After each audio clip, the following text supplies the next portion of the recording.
Hello, everyone. My topic today is ending the fear of devaluation.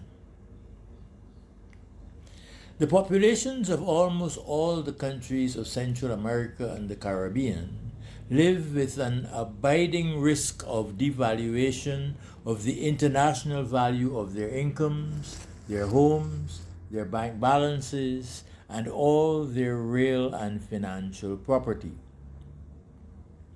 The exceptions, those who live free of any apprehension on this account, are the residents of Panama and El Salvador, and anyone else whose income and property is denominated in US dollars.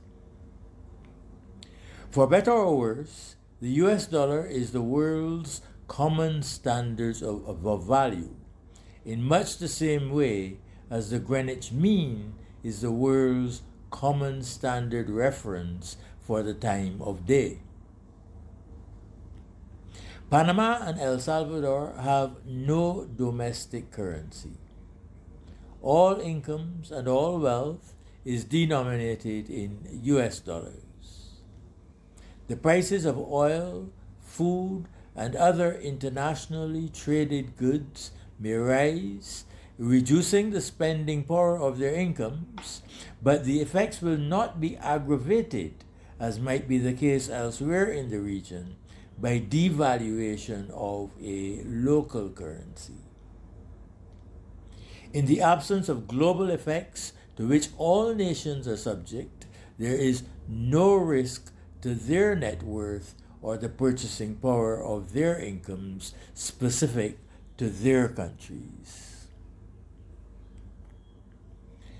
The countries of the region, and indeed most countries worldwide whose currencies are at risk of loss of value internationally, are now able to eliminate exchange rate risk completely by replacing domestic currencies with the US dollar, the euro, or whatever international money the population chooses.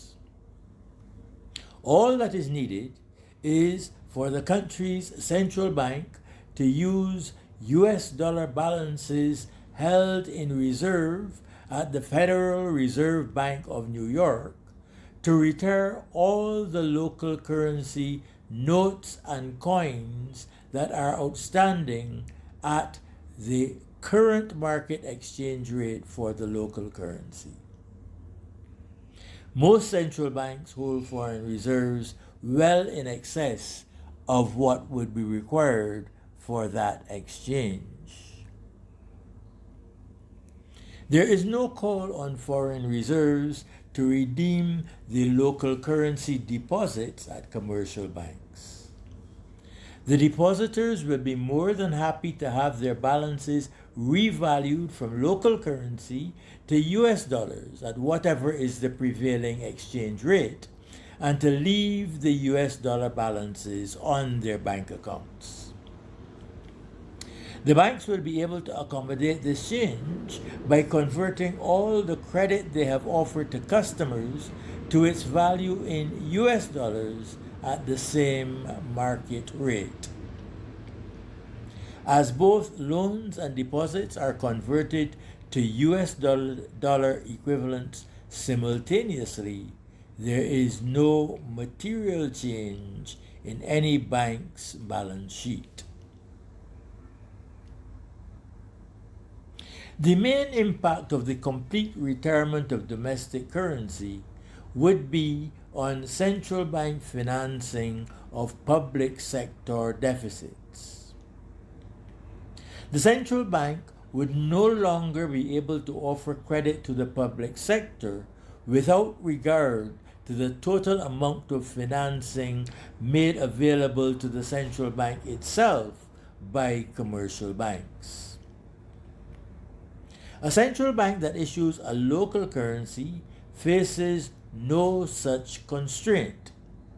It can honor any check which is written on the treasury account at the central bank. In contrast, if the check is in US dollars, because no local currency exists, The central bank can honor that check only to the extent of its own US dollar resources. This limitation may appear to be a surrender of autonomy, but it is actually a blessing in disguise. The reason is that all expenditure in the small economies of the Central American and Caribbean region result ultimately in a need for imported fuel, consumer items, inputs such as flour and chicken feed, and other imported items.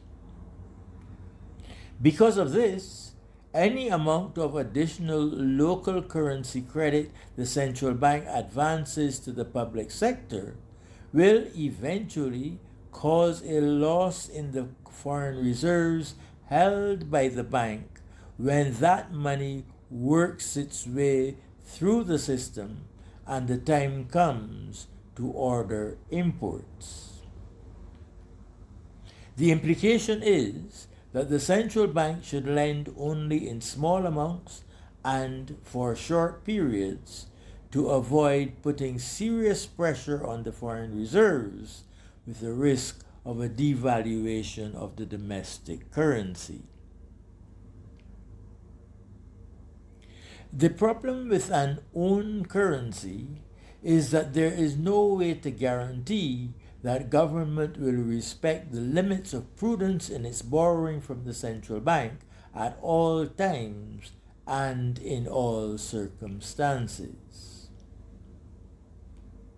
The temptation to excessive borrowing is particularly strong in the lead-up to general elections. To complicate matters, it may not be clear to everyone where the limits to prudent borrowing lie. In these circumstances, banks and trading companies may reduce their foreign currency exposures out of an abundance of caution. They shift all cash balances into foreign currency and replace foreign currency borrowing with loans in domestic currency, a process which aggravates the perceived shortage of foreign currency. In small open economies, the benefit of having a local currency appears to be outweighed by the devaluation risks. A majority of small economies in the Caribbean, Central America, and elsewhere have failed in their attempts to support the international purchasing power of their currencies. Even those that have succeeded in avoiding large devaluations are subject to exchange rate crises of some severity from time to time. The risk of devaluation never goes away. What is more, the country pays a high price in holdings of foreign currency to provide some insurance against that risk. Arguably, this money would be better employed in financing infrastructure, health, education, or other public sector priorities. The benefit of a domestic currency, the ability to provide limited and temporary financing of public sector expenditure, appears trivial by comparison with the ever-present risk of devaluation. What is more, limited short-term credit is available to governments with sound credit, even in countries with no currency of their own. Such accommodation may be had from commercial banks and from the central bank at market rates. This is not new money, and it does not increase the total national spending power. Furthermore, it is in international currency and may therefore be used to purchase whatever is needed, both of domestic goods or imports. The belief that that the issue of a domestic currency is a beneficial exercise of national sovereignty is an illusion. Instead, small economies may rid themselves of the fear of loss of value of their wealth and incomes and economize on the balances held in accounts with the Federal Reserve Bank of New York by using the international money as their domestic currency. For the countries of Central America and the Caribbean, and for many other countries around the world, the international money happens to be the US dollar. Thanks and good day.